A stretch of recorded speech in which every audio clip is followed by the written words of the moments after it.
Hello students, welcome back to our English class. आज हम एक नया टॉपिक स्टार्ट करेंगे हमारे ग्रामर सेक्शन से और उस टॉपिक का नाम है सब्जेक्ट वर्ब एग्रीमेंट। ठीक है, तो जैसा कि हमें इस चैप्टर का नाम सजेस्ट कर रहा है, हम यहाँ पर बेसिकली क्या देखेंगे? हम देखेंगे सब्जेक्ट और वर्ब के बीच का एक एग्रीमेंट। क्या होता है, नॉर्मली जब भी हम कोई सेंटेंस लिखते हैं तो उस सेंटेंस में जो सब्जेक्ट है, that subject determines the verb which we will use in that sentence। ठीक है, सब्जेक्ट के बेसिस पर ये डिटरमाइन किया जाता है कि हम जो वर्ब उस सेंटेंस में यूज करेंगे उस वर्ब को किस तरीके से यूज करेंगे, सिंगुलर सेंस में यूज करेंगे या फिर प्लूरल सेंस में यूज करेंगे। तो इस चैप्टर को, इस टॉपिक को स्टार्ट हम करने वाले हैं और इस टॉपिक को स्टार्ट करने से पहले मैं आप लोगों से रिक्वेस्ट करूंगा कि आप लोग अपना रजिस्टर अपने पास में रखें, अपना पेन अपने हाथ में रखें, क्योंकि मैं कई सारे पॉइंट्स पर आपको कहूंगा कि बोर्ड पर जो लिखा है उसे आप नोट करें। तो वो आपको नोट करना होगा, इसलिए अपने साथ रजिस्टर और पेन लेकर बैठे। तो शुरू करते हैं इस टॉपिक को जिसका नाम है सब्जेक्ट वर्ब एग्रीमेंट। ठीक है, इसी टॉपिक को सब्जेक्ट वर्ब कॉनकॉर्ड के नाम से भी जाना जाता है। ठीक है, तो स्टार्ट करते हैं। We often need to write sentence which contains only a subject and a verb. The subject could be noun, a proper noun, okay, or an abstract noun.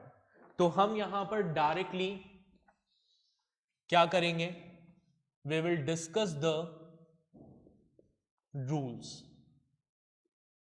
ठीक है, सब्जेक्ट वर्ब एग्रीमेंट के rules को discuss करेंगे। तो जो subject verb agreement का basic rule है, वो रूल ये कहता है कि अगर आपका सब्जेक्ट सिंगुलर है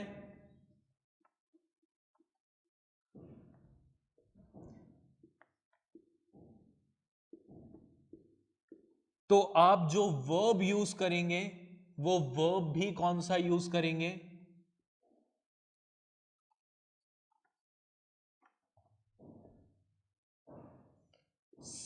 सिंगुलर वर्ब। और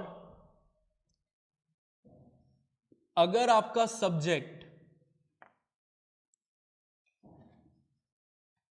प्लूरल सब्जेक्ट है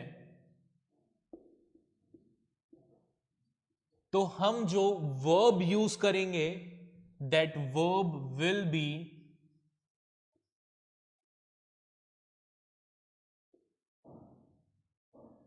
प्लूरल। ठीक है, ये बेसिक रूल समझ में आ गया। If the subject is singular we will use singular verb. If the subject is plural we will use plural form of verb. Clear? एक एग्जाम्पल लिखते हैं इसका। ठीक है, फॉर एग्जाम्पल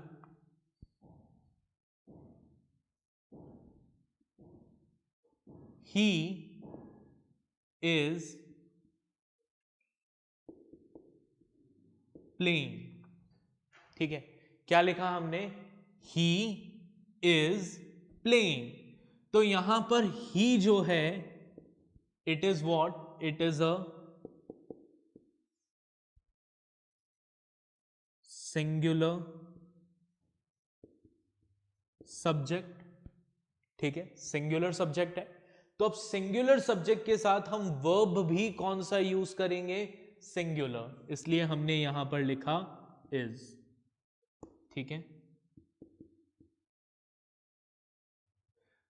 ठीक है। हम ऐसा कभी भी नहीं लिखेंगे ही आर प्लेइंग या ही वर प्लेइंग। हम हमेशा सिंगुलर सब्जेक्ट के साथ सिंगुलर वर्ब को यूज करेंगे। एक और एग्जाम्पल देखते हैं। They are playing. यहां पर दे क्या है? इट्स अ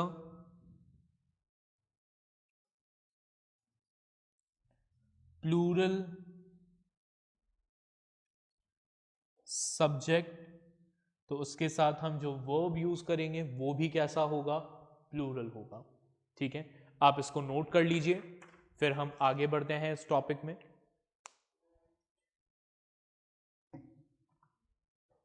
तो ये जनरल रूल आप लोगों ने नोट कर लिया होगा। अब आगे हम सब्जेक्ट वर्ब एग्रीमेंट के कुछ और रूल्स को डिस्कस करेंगे।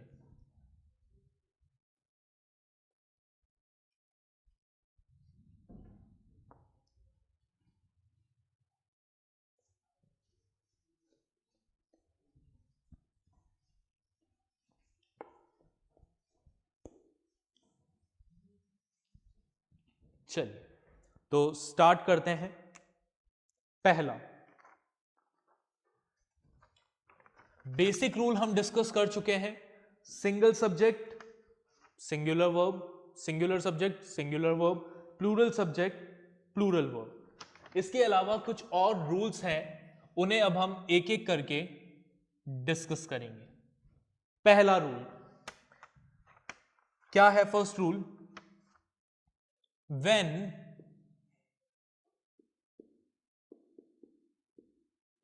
टू और more singular subjects are joined together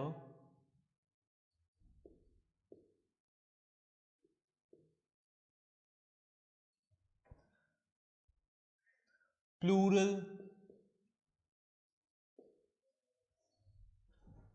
verb is used। ठीक है, क्या है हमारा पहला रूल? जब दो या दो से ज्यादा सिंगुलर सब्जेक्ट्स को एक साथ ज्वाइन किया जाता है तो हम जो वर्ब यूज करते हैं वो वर्ब कौन सा यूज करते हैं? प्लूरल वर्ब यूज करते हैं। जैसे फॉर एग्जाम्पल, अगर हम एग्जाम्पल की बात करें तो एग्जाम्पल देखें, मिसेस एंड मिस्टर गुप्ता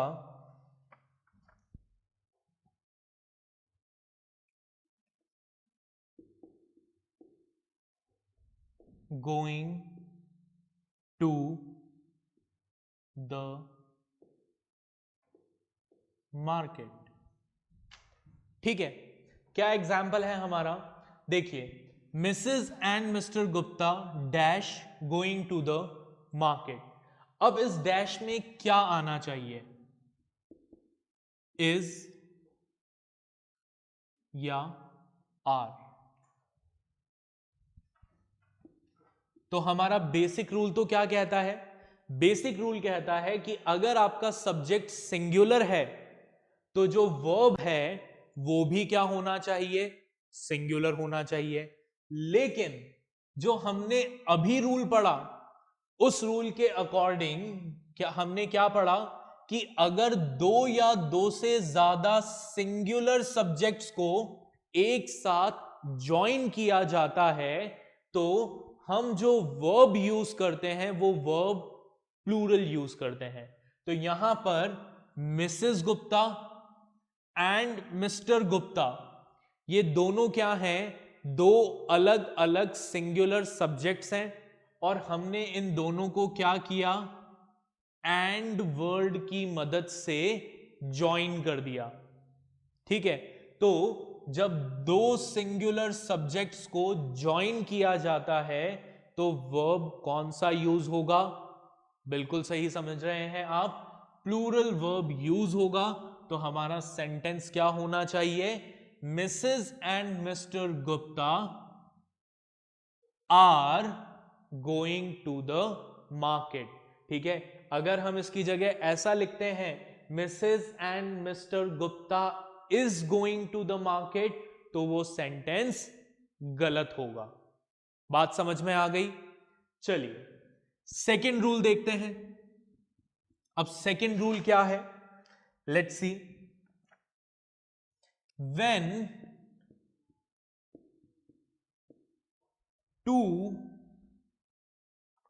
हम इसको यहां से इरेज कर देते हैं।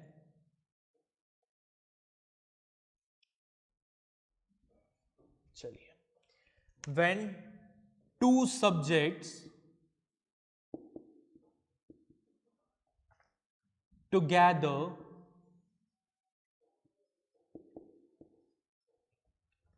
express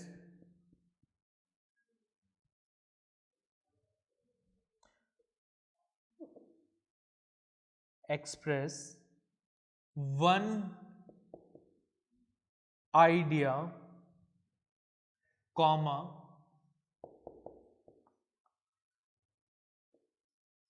singular verb is used।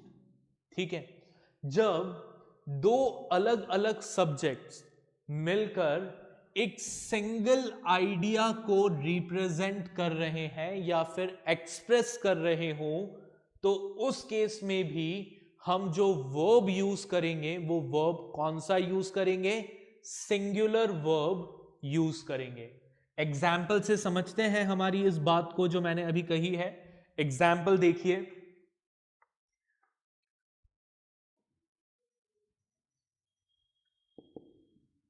earning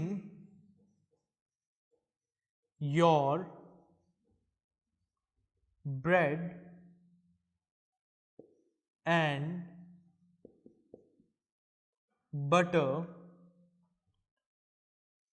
dash essential for living।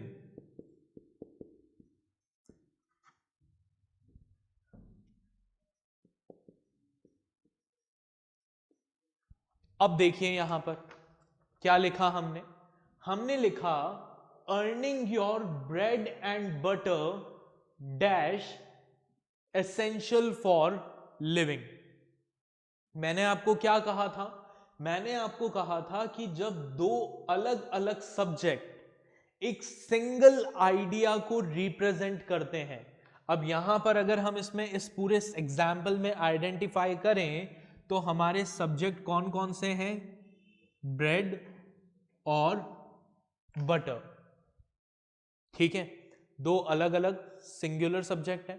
अब आप कहोगे कि सर अभी आपने फर्स्ट वाले रूल में हमें बताया था कि जब दो सिंगुलर सब्जेक्ट्स को एक साथ ज्वाइन किया जाता है तो प्लूरल वर्ब यूज करते हैं, तो यहां पर भी दो अलग अलग सब्जेक्ट हैं, तो फिर तो प्लूरल वर्ब यूज होना चाहिए और यहां पर हमें लिख देना चाहिए आर,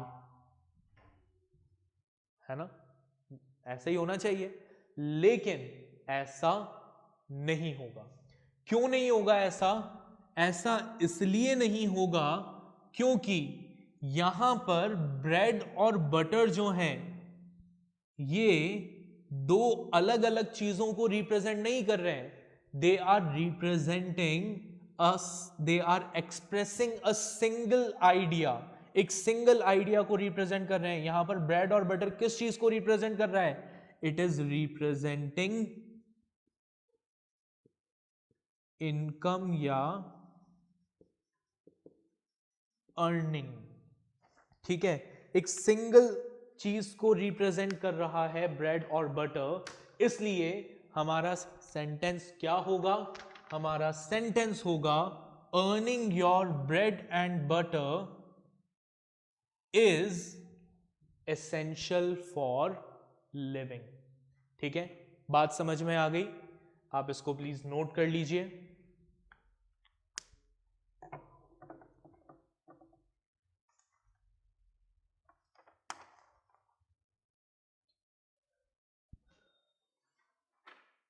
ओके, तो आपने ये दोनों पॉइंट्स नोट कर लिए होंगे, हम इसको इरेज करते हैं और फिर नेक्स्ट पॉइंट पर आगे बढ़ेंगे।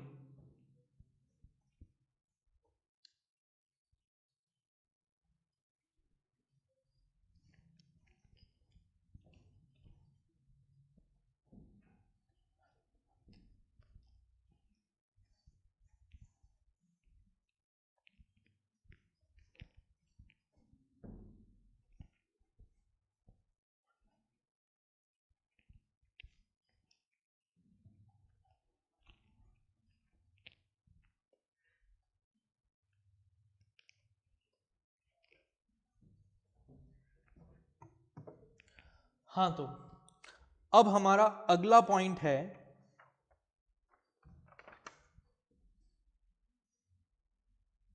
Third point, if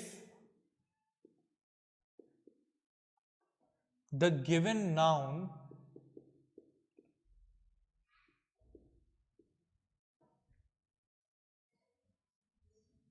nouns look like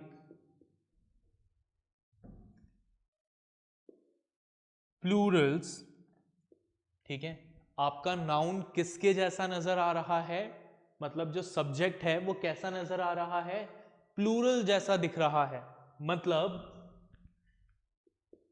that is they end with S, मतलब वो एस अल्फाबेट से एंड हो रहा है, but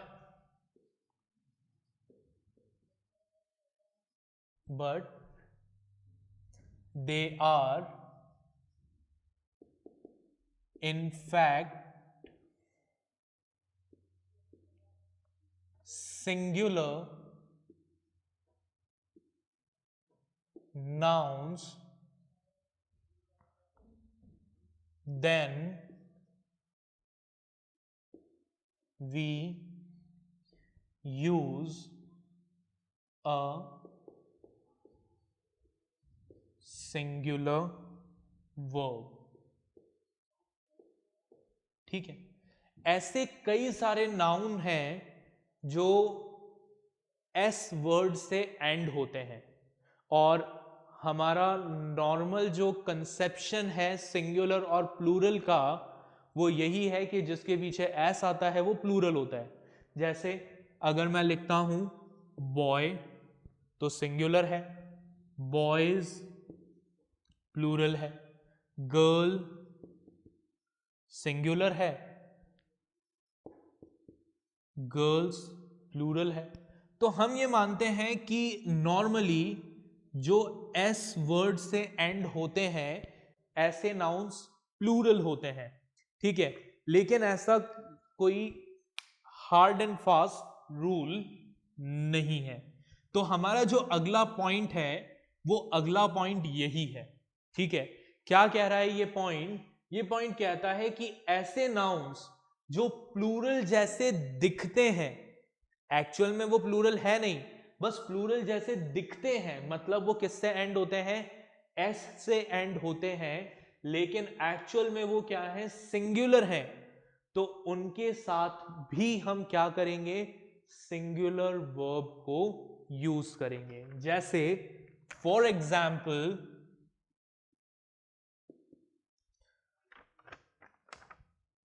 economics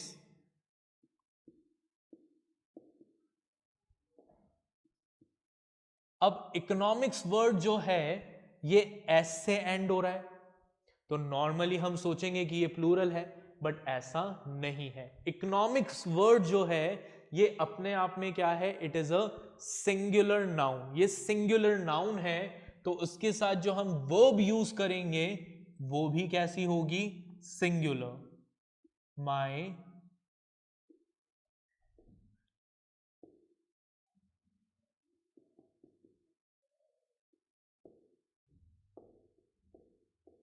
so economics is my favourite subject. बात समझ में आ गई आप लोगों को? चलिए नेक्स्ट पॉइंट पर आगे बढ़ते हैं। अब फोर्थ रूल। अब फोर्थ रूल क्या है, देखिएगा ध्यान से। अच्छा, ऐसे कुछ और वर्ड्स के एग्जाम्पल्स बता देखें जो प्लूरल जैसे दिखते हैं लेकिन होते नहीं हैं। ठीक है, तो न्यूज, ठीक है, न्यूज वर्ड जो है वो भी हमें कैसा लगता है, हमें लगता है कि भाई ये क्या है, प्लूरल है, लेकिन एक्चुअल में ये क्या है, सिंगुलर है। ठीक है, जैसे कभी भी आप देखेंगे तो ऐसा कभी भी हम नहीं लिखेंगे that news are broadcasted on TV channels, नहीं, हम हमेशा क्या लिखेंगे, news is broadcasted on the TV channel. Okay, चलिए next rule.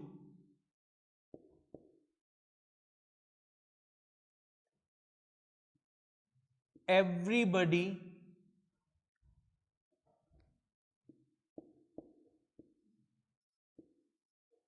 somebody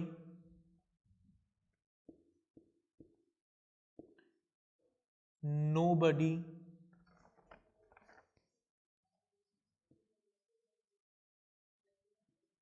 anybody and anyone takes a singular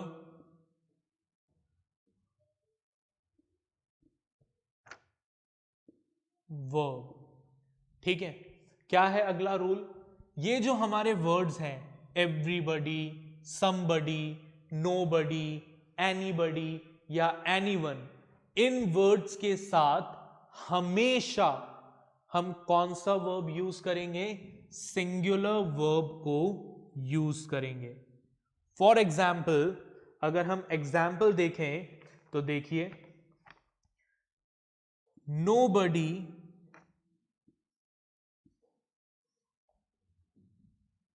dash perfect in this world। तो यहां पर क्या आएगा, nobody के साथ कभी भी plural form of verb use होगा ही नहीं। nobody are perfect, nobody were perfect कभी नहीं होगा, इसके साथ हमेशा सिंगुलर फॉर्म यूज किया जाएगा वर्ब का, यानी nobody is perfect in this world। Clear? Past tense में लिखना हो तो nobody was perfect in this world। Clear? चलिए next rule, rule number 5।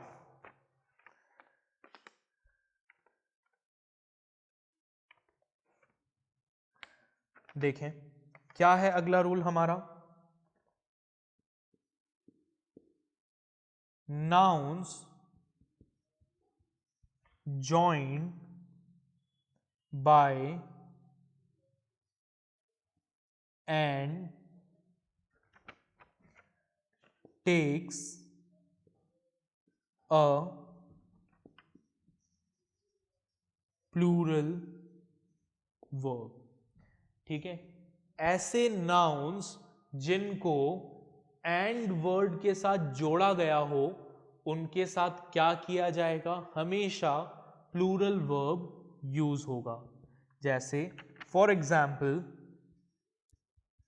Sita and Gita are going to Mumbai. अब यहां पर सीता जो है वो भी सिंगुलर नाउन है, गीता जो है वो भी सिंगुलर नाउन है, लेकिन जो वर्ब हमने यूज किया वो वर्ब क्या यूज किया, प्लूरल यूज किया। क्यों यूज किया? बिकॉज दो या दो से ज्यादा नाउन्स जिनको एंड वर्ड्स के साथ ज्वाइन किया जा रहा है उनके साथ हमेशा प्लूरल वर्ब को यूज किया जाएगा। लेकिन इस रूल का एक एक्सेप्शन भी है।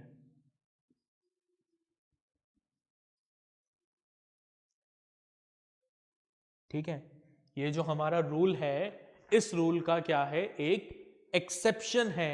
और वो एक्सेप्शन क्या है देखिए, in some cases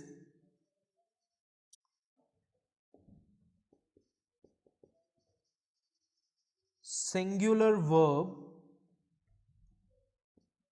is used if the subjects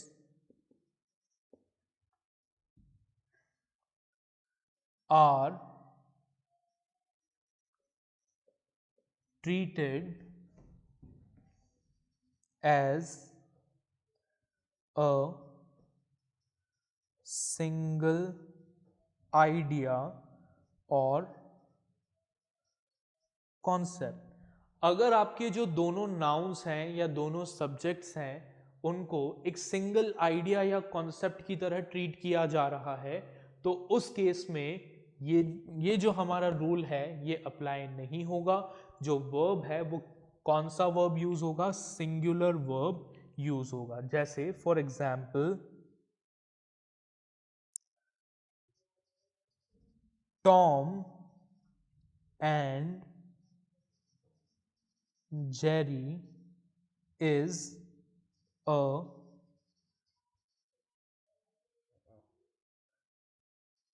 funny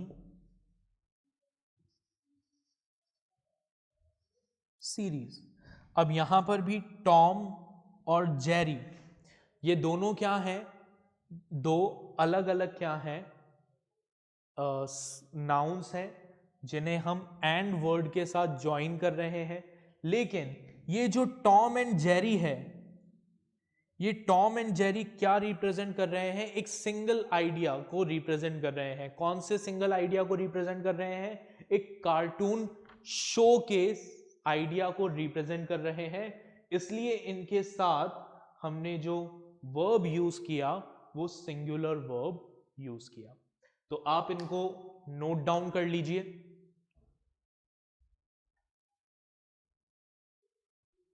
okay, तो आप इसको नोट कर चुके होंगे। अभी इस टॉपिक के कुछ रूल्स और बाकी हैं जिन्हें हम नेक्स्ट लेक्चर में डिस्कस करेंगे। ठीक है, तो बाय एवरीवन।